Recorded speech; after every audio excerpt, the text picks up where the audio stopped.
Era uma tarde quente nas ilhas do mar Egeu. O vento soprava do Mediterrâneo, trazendo consigo o cheiro de sal e a lembrança das viagens missionárias de Paulo. Em Creta, uma terra conhecida pela dureza de seu povo e pela força de suas tradições, nascia algo novo. Ali, uma igreja surgia, frágil ainda, como uma semente lançada na terra seca. O apóstolo Paulo, impossibilitado de permanecer ali por mais tempo, confiou uma missão sagrada a seu filho na fé.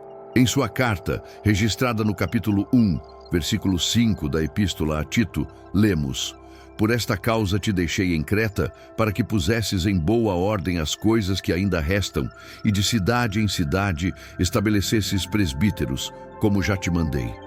Essa declaração ressoa como um chamado para a estrutura.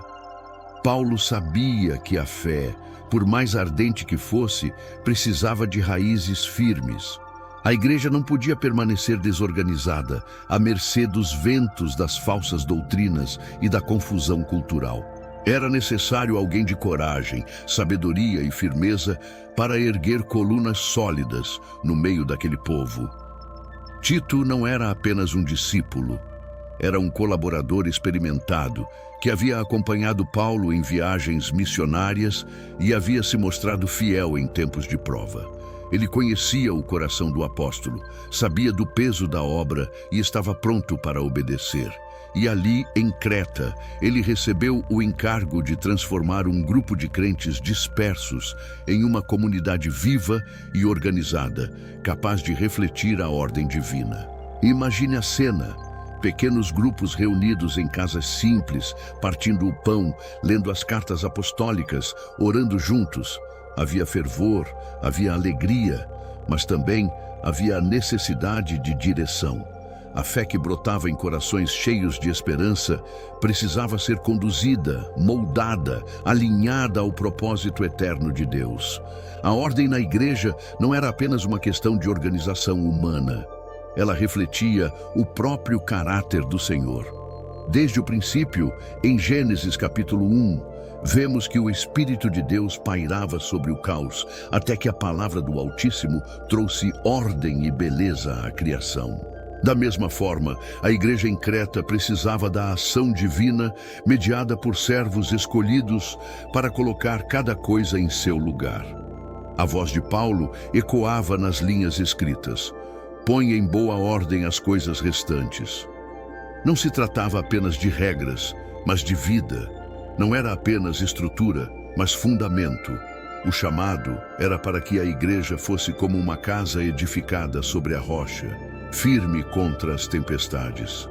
E assim começa a crônica da organização da igreja, não como um peso humano, mas como expressão do cuidado de Deus com seu povo. O Senhor, que deseja comunhão e santidade, também deseja ordem, para que a fé floresça e o testemunho brilhe diante do mundo. Creta não era uma terra fácil. Sua fama corria pelas rotas comerciais. Um povo duro, acostumado a excessos e marcado pela descrença.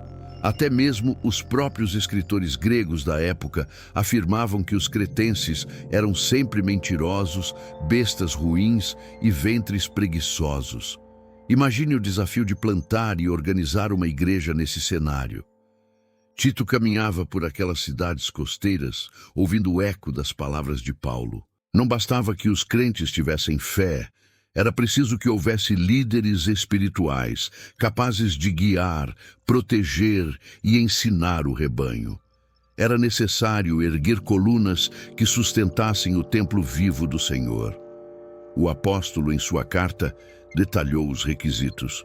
Não poderia ser qualquer um. Os presbíteros, aqueles que serviriam como pastores, anciãos e líderes, precisavam ter vida irrepreensível. O caráter era mais importante que a habilidade, a integridade mais valiosa que o talento.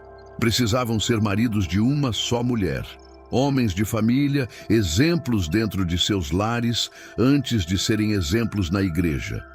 A cena se desenhava diante de Tito. Em cada cidade, ele se reunia com os irmãos, observava sua vida, ouvia testemunhos, buscava sinais da graça de Deus. Não eram diplomas nem eloquência que definiriam quem deveria liderar, mas sim o brilho de uma vida moldada pelo Espírito Santo. A organização da igreja, portanto, não era apenas administrativa, era profundamente espiritual. Era obra de discernimento, oração e dependência de Deus. Porque a casa do Senhor não se edifica com tijolos humanos, mas com pedras vivas, como escreve o apóstolo Pedro em sua primeira carta, capítulo 2, versículo 5. Tito, em sua missão, enfrentava ainda os opositores. Havia falsos mestres que se infiltravam, trazendo confusão e palavras vazias. A desordem doutrinária era um perigo real. Por isso Paulo advertiu: é preciso calar esses homens, porque transtornam casas inteiras, ensinando o que não convém por torpe ganância. A igreja precisava ser protegida, e essa proteção viria da firmeza de líderes comprometidos com a verdade. Imagine os encontros noturnos nas casas, à luz de lamparinas, enquanto irmãos partilhavam o pão e aguardavam que Tito os instruísse. O silêncio respeitoso se misturava ao cântico simples de hinos, e ali a voz do enviado ecoava. A igreja não podia ser uma multidão dispersa, mas um corpo unido, organizado, fortalecido pela liderança piedosa. Assim, pouco a pouco, a semente do Evangelho criava raízes mais profundas. A igreja não era apenas uma reunião emocional, mas um organismo vivo, ordenado, estabelecido sobre princípios eternos. O que Paulo ordenara a Tito não era uma burocracia, mas uma estrutura de cuidado, onde cada crente poderia crescer, protegido pelo exemplo dos que guiavam o rebanho. E no coração daquela ilha turbulenta, a ordem divina começava a brilhar como uma luz firme no meio da escuridão.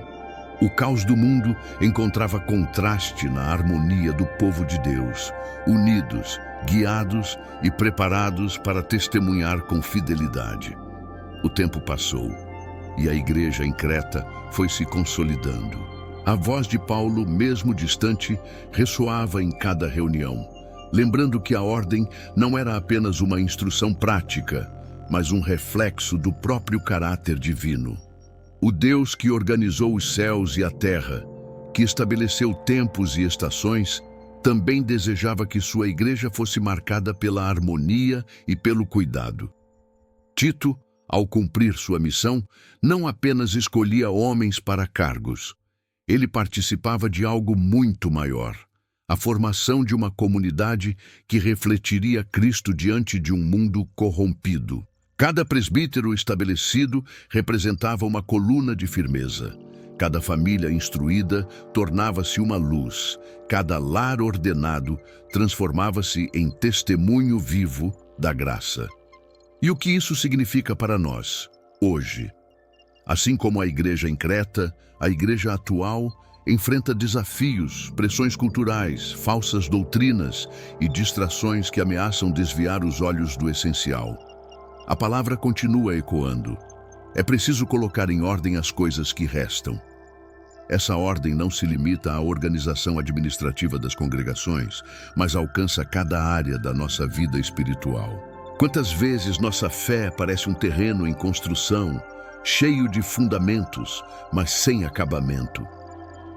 Quantas vezes nossos dias se tornam confusos, repletos de compromissos, mas vazios de direção espiritual? O chamado de Paulo a Tito nos recorda que a fé precisa de estrutura, que a devoção precisa de disciplina, que o amor precisa ser sustentado pela verdade. E assim como Tito recebeu a responsabilidade de ordenar a igreja, cada um de nós é chamado a ordenar a própria vida diante de Deus. Nossos lares são como pequenas igrejas, nossos relacionamentos são ministérios, nossas atitudes são testemunhos. Quando trazemos ordem ao coração, refletimos o caráter do Senhor que habita em nós. A crônica da igreja em Creta nos ensina que ordem não é frieza, mas vida.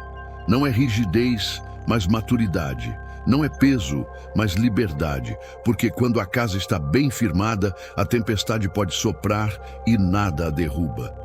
Foi o que o Senhor Jesus declarou no Evangelho de Mateus, capítulo 7, versículos 24 e 25. Aquele que ouve estas minhas palavras e as pratica será comparado ao homem prudente que edificou a sua casa sobre a rocha. E caiu a chuva, transbordaram os rios, sopraram os ventos e deram com ímpeto contra aquela casa. E ela não caiu, porque estava fundada sobre a rocha. Essa é a essência da igreja organizada. Um povo firmado na rocha, protegido pela verdade, guiado por líderes fiéis, sustentado pela graça. Assim como em Creta, o Senhor deseja hoje levantar comunidades que brilhem no meio da escuridão, que revelem ordem em meio ao caos, que exalem o perfume de Cristo em um mundo perdido. E aqui fica o convite para você. Que sua vida também seja uma igreja organizada diante de Deus, uma casa espiritual onde Cristo reine e cada detalhe reflita a sua glória. Se esta mensagem falou ao seu coração, inscreva-se agora no canal, ative as notificações e compartilhe este vídeo com alguém especial. Assim, juntos, espalhamos a palavra de Deus.